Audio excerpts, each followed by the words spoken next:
ओम नारायण नारायण नारायण नारायण। सब मित्रों को राम राम। दोस्तों, इस विषय पर हमने कई बार चर्चा की हुई है अलग अलग वीडियोस में कि बॉलीवुड में जो राष्ट्रवादी विचारधारा के फिल्म मेकर्स है जो कि बहुत ही नगण्य हैं, पर उन्हें किस प्रकार से चुन चुन कर साइड किया गया पिछले 2 दशकों में।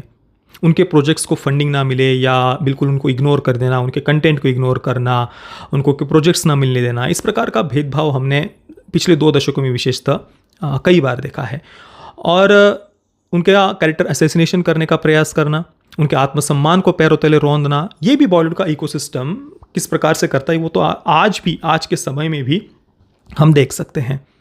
अभी नसीरुद्दीन शाह का फिर से एक बार वक्तव्य आया है कि the Kerala story, the Kashmir files या गदर 2, इन जैसी फिल्मों का सफल होना, इस बात से वे कैसे परेशान हैं। ये बहुत ही ज़्यादा डिस्टर्बिंग है, परेशान करने वाला है, ये नसीरुद्दीन शाह ने कहा है। हालांकि वो तो बीच बीच में ऐसा वक्तव्य देते ही रहते हैं, इससे पहले भी 2-3 बार इस प्रकार का वक्तव्य दिया हुआ है। ये भी कहा है कि जो मोदी सरकार है उसकी नाजी जर्मनी के साथ में, हिटलर के साथ में तुलना करना वगैरह वगैरह, इस प्रकार की बातें कही। और अभी एक बार फिर से बिल्कुल वही सिमिलर टाइप का वक्तव्य नसीरुद्दीन शाह ने दिया है।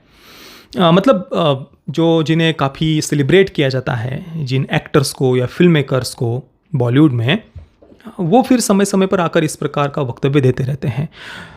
कहीं पर गिनी चुनी इक्का दुक्का भी अगर थोड़ी राष्ट्रवादी पॉइंट ऑफ व्यू की फिल्में अगर आती है तो उन फिल्मों को पूर्ण रूप से खारिज किया जाता है इस बॉलीवुड के इकोसिस्टम के द्वारा, इनके एक्टर्स के द्वारा, जिन एक्टर्स को ये सेलिब्रेट करते हैं उन, और फिल्म मेकर्स भी, उनके द्वारा इन फिल्मों को ही खारिज कर दिया जाता है। जो गिनी चुनी फिल्में हैं, 99% कंटेंट तो आज भी बॉलीवुड का प्रोपेगेंडा ही आता है, चाहे वो वोक एक्टिविज्म हो या फिर सेक्सुअल लिबरेशन को प्रमोट करना, रेडिकल जेंडर आइडेंटिटी का एजेंडा हो, या फिर सो कॉल्ड पेट्रियार्की के नाम से छाती कूटना, हमारे रीति रिवाज, परंपराएं, सभ्यता, संस्कृति, इनकी जड़ें काटने का प्रयास करना। 99% कंटेंट इनका प्रोपेगेंडा ही आ रहा है। कहीं पर इक्का दुक्का फिल्म अगर वर्ष भर में आ जाती है तो उसको लेकर भी ये छाती कूटने लग जाते हैं, उन फिल्मों को खारिज करने लग जाते हैं और उन फिल्म मेकर्स का कैरेक्टर असैसिनेशन करने का प्रयास इस इकोसिस्टम के द्वारा होता है। अब नसीरुद्दीन शाह ने क्या कहा है अभी हाल ही में दिए हुए इंटरव्यू में, वो मैं आपको पढ़कर बताता हूँ। On being asked if the objective of film making has changed in Bollywood, film making का ऑब्जेक्टिव क्या बॉलीवुड में बदल गया है, ये प्रश्न पूछने पर एक्टर डायरेक्टर ने नसीरुद्दीन शाह ने कहा, yes, now the more jingoistic you are the more popular you become. जितना तुम जिंगोइस्टिक विचारधारा के हो उतना तुम ज़्यादा पॉपुलर हो जाते हो, सफलता मिलती है, ऐसा इनका कहना है। Because this is what has been ruling this country. It's not enough to love your country but beat drums about it and you have to create imaginary enemies. Imaginary enemies ये शब्द उपयोग किया है कि आपको अपने देश से बस प्रेम करना आवश्यक नहीं है, तो आपको उसको लेकर ढोल ताशे बजाने होंगे, उसका दिखावा करना होगा, नारे लगाने होंगे और कुछ इमेजिनरी एनिमीज क्रिएट करने होंगे, ये उनका कहना है। अच्छा, तो इमेजिनरी एनिमीज 3 फिल्मों का नाम लिया है उन्होंने, the Kashmir files, the Kerala story और गदर 2। अब इनमें कौन सी इमेजिनरी एनिमीज है जरा हम देखते हैं। द केरला स्टोरी की बात करें तो उसमें ISIS के जो कुछ नेटवर्क था ISIS का, उसको एक्सपोज किया है। इसमें कौन सा इमेजिनरी एनिमी था? लव जिहाद की समस्या पर फिल्म बात करती है, जिसको लेकर कई सारे केसेस अभी हाल ही के समय में हमने अपनी आंखों से देखे। कौन सा इमेजिनरी एनिमी था? जो बच्चियाँ, बहन बेटियाँ जो इस पूरे नेटवर्क ISIS का हो या जो कुछ भी लव जिहाद की विक्टिम है, उन्होंने खुद प्रेस कॉन्फ्रेंस में सामने आकर अपना चेहरा दिखाया। उन्होंने वो आंकड़े बताए कि जिस संस्था में वे सेवा कर रही है वहाँ पर कितनी सारी महिलाएं, बच्चियाँ, लड़कियाँ आती है, उनको कैसे बचाया जाता है और वे खुद भी विक्टिम है। ये सारी बातें उन्होंने बताई, अपने सामने आकर बताई है। और ISIS का नेटवर्क, ये तो कोई छुपी छुपाई बात नहीं है ना। केरला के कुछ गाँव में शरिया लॉ चलता है, वो तो न्यूज़ रिपोर्ट हमने देखी हुई है, उसका वीडियो अवेलेबल है। और वहाँ पर पूरा जो PFI के द्वारा किस प्रकार से कन्वर्जन का नेटवर्क चलता है, बाहर से कैसे फंडिंग आती है, इसको लेकर पूरे रिपोर्ट्स अवेलेबल है। पर फिर भी इमेजिनरी एनिमी वो कह रहे हैं। द केरला स्टोरी होगी, द कश्मीर फाइल्स की बात करें तो भाई वहाँ तो आतंकवाद की समस्या पर बात करती है। 1990 में कश्मीरी हिंदुओं का जेनोसाइड हुआ, क्या वो अपने आप हो गया? इमेजिनरी एनिमीज के द्वारा जेनोसाइड हो गया कश्मीरी हिंदुओं का? जो हत्या, लूट, बलात्कार हुई वो इमेजिनरी था, सब कुछ काल्पनिक था। 1990 में कश्मीरी हिंदुओं का जेनोसाइड होने के बाद में 3 दशकों तक देश में कभी उसके बारे में चर्चा नहीं हुई, उल्टा बॉलीवुड ने पाकिस्तान के प्रोपेगेंडा को, कश्मीर के ऊपर पाकिस्तान के प्रोपेगेंडा को सामने रखने वाली, प्रमोट करने वाली फिल्में बनाई। चाहे वो शौर्य हो, हैदर हो, मिशन कश्मीर हो, या और भी कुछ वेब सीरीज़ वगैरह भी हम देख सकते हैं जहाँ पर आतंकवादियों को ही जस्टिफाई किया गया, यह कहकर कि वो सिस्टम के विक्टिम है, इंडियन आर्मी अत्याचार करती है। तो इस प्रकार से आतंकवादियों को, पत्थरबाजों को इन्होंने जस्टिफाई किया। शौर्य जैसी फिल्म जिसमें शाहरुख खान का वॉइस ओवर था, पता नहीं किस कारण से, उसके बारे में तो मैंने पिछले 2-3 वीडियोज़ में चर्चा की है कि उसमें राहुल बोस की जब कश्मीर में पोस्टिंग होती है तो उनके जो उच्च अधिकारी है, आर्मी ऑफिसर, वो कहते हैं कि यहाँ पर कश्मीरी पंडित 13 प्रकार का गोश्त बनाते हैं, वो तुम ज़रूर ट्राई करना, बहुत बढ़िया होता है।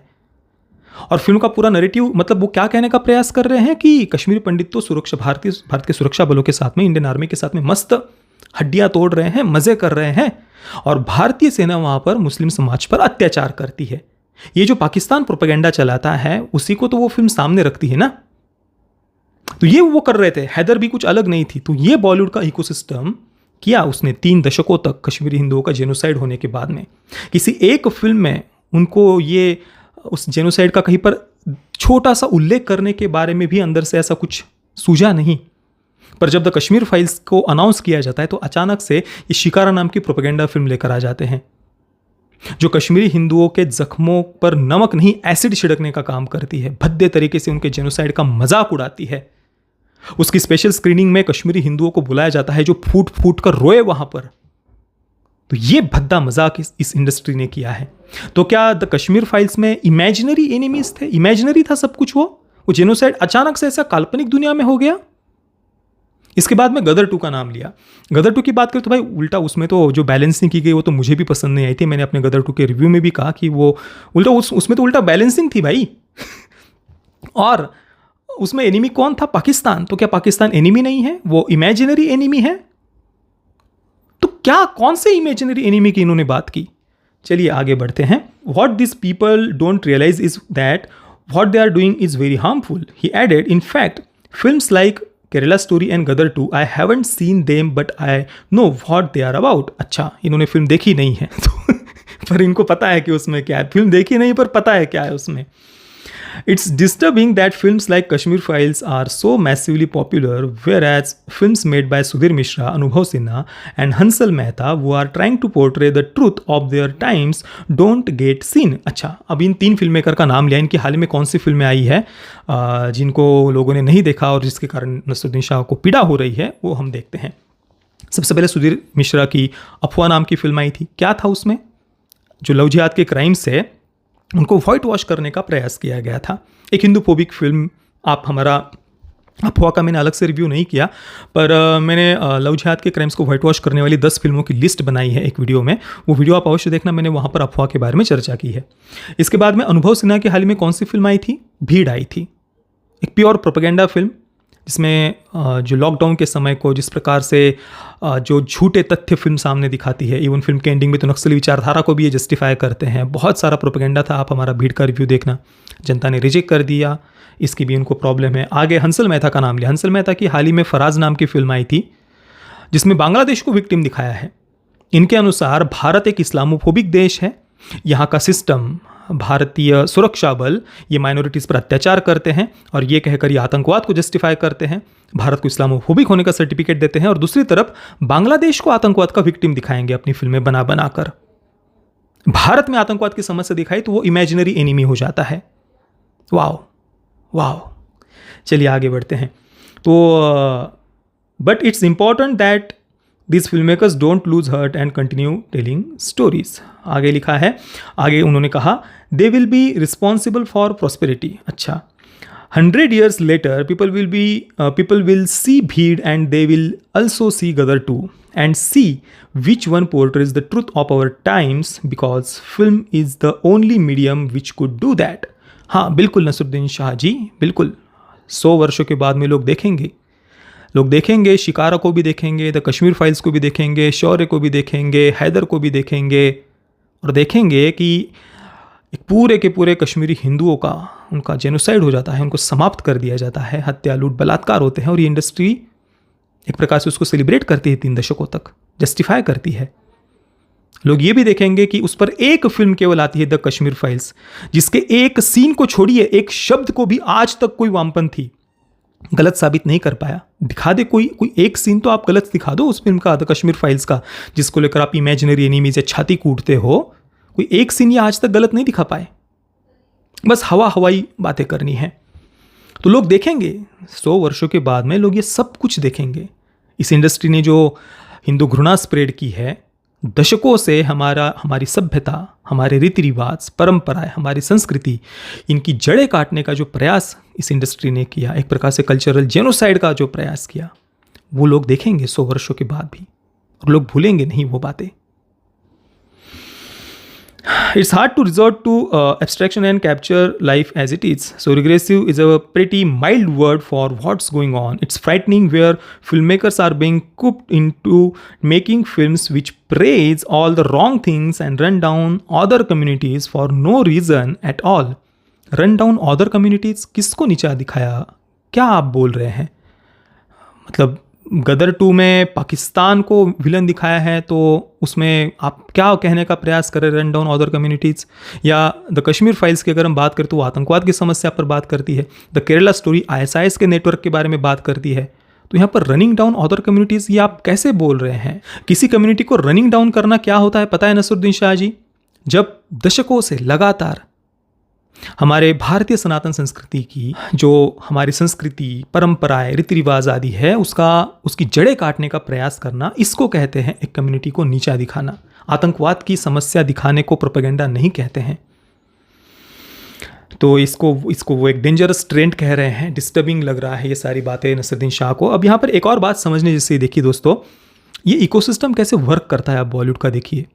यहाँ पर अगर लाल आतंकवाद को सेलिब्रेट करने वाली जवान जैसी फिल्म के बारे में अगर हम सभ्य भाषा में भी चर्चा करते हैं, केवल डिस्कशन करते हैं कि फिल्म क्या कहने का प्रयास करती है, लाल आतंकवाद को कैसे सेलिब्रेट करती है, जो वामपंथी विचारधारा जिसने विश्व भर में करोड़ों गरीब किसान मजदूर, इनके हालात और ज़्यादा, उनका नुकसान ही केवल किया, उनके हालात और ज़्यादा खराब किए। गरीब किसान मजदूरों का जितना नुकसान वामपंथियों ने किया, कम्युनिस्टों ने किया, उतना विश्व भर में दूसरा किसी ने नहीं किया। उसी प्रोपेगेंडा को ये फिल्म सामने रखती है। सामने किसानों का हित होने का, हितैषी होने का दिखावा ये फिल्म करती है। केवल यही नहीं, बाकी जो एक प्रकार से शहरी नक्सलवाद का सेलिब्रेशन हम इसमें देखते हैं, एनर्जी कमांडोज पर फायरिंग, उनको अर्धनग्न करके बाहर भेजना वगैरह वगैरह, बहुत सारी बातें हैं। आप हमारा जवान का रिव्यू देखना। तो क्या इस पर डिस्कशन भी नहीं होना चाहिए देश में? पूरे सोशल मीडिया पर एक हमारा चैनल अगर इसके बारे में डिस्कस करता है तो ये पूरा इकोसिस्टम, बलात्कार की धमकियाँ, डेथ थ्रेट्स, ये इकोसिस्टम करता है। तो ये चाहते ही नहीं कि ये जिस प्रोपेगेंडा को स्प्रेड करना चाहते हैं ना, उस पर चर्चा भी ना हो देश में। पर दूसरी तरफ जो राष्ट्रवादी विचारधारा की फिल्में हैं, जिनके एक सिंगल फैक्ट को भी ये खारिज नहीं कर पाए, उसको ये खारिज, उन फिल्मों को ये बिल्कुल रिजेक्ट कर देंगे। उन फिल्म मेकर्स का कैरेक्टर असैसिनेशन करने का ये प्रयास करेंगे। वहाँ पर इन्हें बोलने का स्वातंत्र्य है, उन फिल्मों को खारिज करने का स्वातंत्र्य है, उन फिल्मों को नीचा दिखाने का स्वातंत्र्य है, राष्ट्रवादी विचारधारा वाली फिल्मों को। पर इनका इकोसिस्टम जो प्रोपेगेंडा स्प्रेड करता है ना, चाहे नक्सलियों को ग्लोरीफाई कर दे, आतंकवादियों को जस्टिफाई कर दे, जो चाहे वो प्रोपेगेंडा स्प्रेड कर दे, पर उस पर देश में किसी को बोलने का अधिकार नहीं। ये इनका फ्रीडम ऑफ एक्सप्रेशन है। ऐसे वर्क करता है ये इकोसिस्टम। आप ये मत सोचिए कि ये केवल एक आर्टिकल लिख दिया तो क्या हो गया। ये तो 2-3 बार ये बातें कही गई है और एक नैरेटिव बन जाता है इससे। आगे जाकर फिर मीडिया, बड़े बड़े मीडिया हाउस इसको लेकर आर्टिकल्स लिखते हैं। भविष्य में जब इसके बारे में चर्चा होगी तो ये कहा जाएगा कि उस समय ऐसे ऐसे वरिष्ठ कलाकारों ने इस फांसीवादी प्रोपेगेंडा का कैसे विरोध किया था वगैरह वगैरह। इस प्रकार की फिर ये वामपंथी साहित्य लिखते हैं, पुस्तकें लिखते हैं, एक नैरेटिव बनाने का प्रयास किया जाता है। बाकी दोस्तों, आपके इस पूरे विषय पर क्या विचार है, मुझे आप नीचे कमेंट में अवश्य बताना। ये वीडियो देखने के लिए आप सभी मित्रों का बहुत बहुत धन्यवाद। जय श्री राम, वंदे मातरम।